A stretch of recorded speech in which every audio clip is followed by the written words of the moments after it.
Hi friends, welcome to MS astrology. 3 planetary series. 3 గ్రహాలు కలిసి ఉన్నప్పుడు వాటి ఎఫెక్ట్ ఒకదాని మీద ఒకటి ఎలా ఉంటుంది, అలానే అవి జాతక చక్రంలో ఉన్న ప్లేస్ని బట్టి ఎలాంటి ఎఫెక్ట్ ఇస్తాయి అనేది చూస్తున్నాం. ఈరోజు మనం చూసేది రవి, చంద్రుడు, శుక్రుడు కలిస్తే ఈ 3 గ్రహాలు కలిసి ఉంటే కనుక ఒకవేళ మన హారోస్కోప్లో ఎలాంటి ఎఫెక్ట్స్ ఉంటాయి. సో ఫస్ట్ రవి అంటే ఏంటో చూద్దాం. మనకి తెలుసు కదా, సన్ అంటే మనలో ఉండే ధైర్యం, ఆత్మవిశ్వాసం, ఈగో, ఇంకా ఫాదర్, గవర్నమెంట్, అట్లానే మనం చేసే పనిని కూడా ఇండికేట్ చేస్తాడు రవి. బికాస్ హీస్ ద కారక ఆఫ్ 10th హౌస్. 10th హౌస్కి కారకత్వం ఉంటుంది కాబట్టి ఈవెన్ కర్మస్థానం, కర్మకారకుడు అని కూడా చెప్పచ్చు. అలానే మూన్ అంటే మదర్.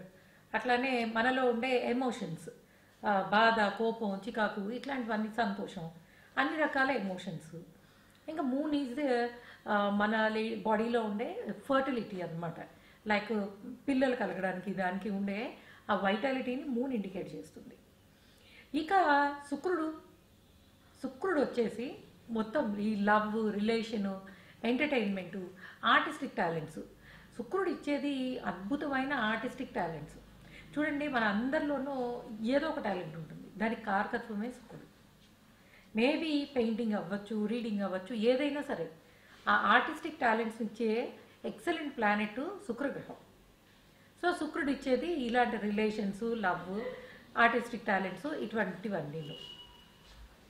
ఇక ఇలాంటి 3 గ్రహాలు కలిసినప్పుడు ఆత్మ, రవి అంటే ఆత్మ, మూన్ ఈజ్ మనసు. ఇక్కడ passion for what? Passion for artistic talents. So ఈ 3 గ్రహాలు కలిసినప్పుడు యూజువల్గానే ఆ సన్ బ్రైట్నెస్ అనేది ఈ 2 గ్రహాలు, ఈ ఫీమేల్ ప్లానెట్స్ కదా రెండును, మూను, వీనస్, 2 ఫీమేల్ ప్లానెట్స్.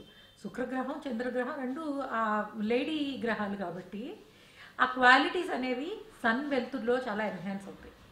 సో దీని అర్థం ఏంటంటే యూజువల్గానే ఈ కాంబినేషన్ ఉన్న వాళ్ళలో ఆర్టిస్టిక్ టాలెంట్స్ చాలా బాగుంటాయి. మేబీ వాళ్ళు మంచిగా పెయింట్ చేయడం కానీ, పాడగలగడం. యూజువల్గా మనం ఈ కాంబినేషన్స్ ఉన్న వాళ్ళని ఫిల్మ్ ఇండస్ట్రీలో వర్క్ చేయడాన్ని, అలాగే ఈ టీవీ ఇండస్ట్రీ కానీ వీటిలో వర్క్ చేయడానికి చూస్తుంటాం. అందులో మీకు డైరెక్షన్, ఫిల్మ్ డైరెక్షన్ ఒకటి, యాక్టింగ్, ఇట్లాంటివన్నీ కూడా ఈ 3 కాంబినేషన్స్ వల్ల రావడానికి అవకాశం ఉంటుంది, ఈ 3 గ్రహాలు కలవడం వల్ల. అలానే ఈ శుక్రుడు, చంద్రుడు ఇచ్చే అద్భుతమైన ఆర్టిస్టిక్ టాలెంట్స్కి ఆ రవి ఇచ్చే ప్లాట్ఫామ్ కూడా చాలా బాగుంటుంది. మనం ముందు కూడా అనుకున్నాం, రవి దేని వెనకాలైనా, ఏ గ్రహం వెనకాలైనా ఉన్నప్పుడు ఆ ముందు ఉన్నవి చాలా బాగా గ్లారిఫై అయ్యి కనిపిస్తాయి. సో యూజువల్గా ఈ కాంబినేషన్ ఉన్న వాళ్ళకి ఆర్టిస్టిక్ టాలెంట్స్ ఉండడమే కాకుండా వాటికి గుర్తింపు కూడా ఉంటుంది.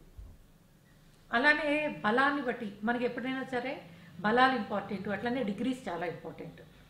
మనం చెప్పుకునేవన్నీ రవి కాంబినేషన్లో చెప్పుకునేవన్నీ కూడా రవి హస్తంగత్వం, మిగిలిన గ్రహాల హస్తంగత్వం కానప్పుడు, మంచి గుడ్ డిగ్రీస్లో పర్ఫెక్ట్గా ఉన్నప్పుడు. లేకంటే రవి నుంచి ఈ గ్రహాలన్నీ 4-5 డిగ్రీల తేడాలో దూరంగా ఉన్నప్పుడే మనం ఇప్పుడు అనుకునే ఫలితాలన్నీ ఉంటాయి. సో ఇట్లాంటి ఆర్టిస్టిక్ టాలెంట్స్ ఉండడానికి, రికగ్నైజేషన్కి ఈ కాంబినేషన్ అనేది ఎక్సలెంట్ అవకాశాన్ని ఇస్తుందని చెప్పొచ్చు. సో యూజువల్గా మనకి ఆర్టిస్టిక్ ఫీల్డ్లో ఉన్న వాళ్ళకి ఇట్లాంటి కాంబినేషన్స్ ఉండే అవకాశం ఉంటుంది. అది కూడా లీడ్ రోల్స్, అంటే లైక్ డైరెక్షన్ కానీ, మ్యూజిక్ డైరెక్టర్స్ అవ్వచ్చు, ఫిల్మ్ డైరెక్టర్స్ అవ్వచ్చు. ఆ డైరెక్షన్, ఎందుకంటే రవి స్ట్రాంగ్గా ఉంటే మటుకు డెఫినెట్గా వీళ్ళు అందరినీ లీడ్ చేసే అవకాశం ఉంటుంది ఇలాంటి ఫీల్డ్స్లో. సో ఎప్పుడైనా సరే ఎవరికైనా ఈ కాంబినేషన్ ఉంటే మటుకు ఈవెన్ పిల్లల్లో ఉన్నా కూడా వాళ్ళకి మ్యూజిక్ ఇవన్నీ కూడా చాలా బాగా వచ్చే ఛాన్స్ ఉంటుంది.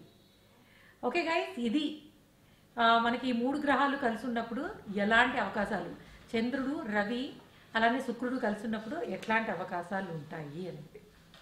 Okay, thanks for listening. Please subscribe my channel MS astrology. అట్లానే మీ క్వైరీస్ని ఎంఎస్ ఆస్ట్రాలజీ మాధవి శర్మ నా ఫేస్బుక్ బిజినెస్ పేజ్, అట్లానే msastrology.com, అది మన వెబ్సైట్. డెఫినెట్గా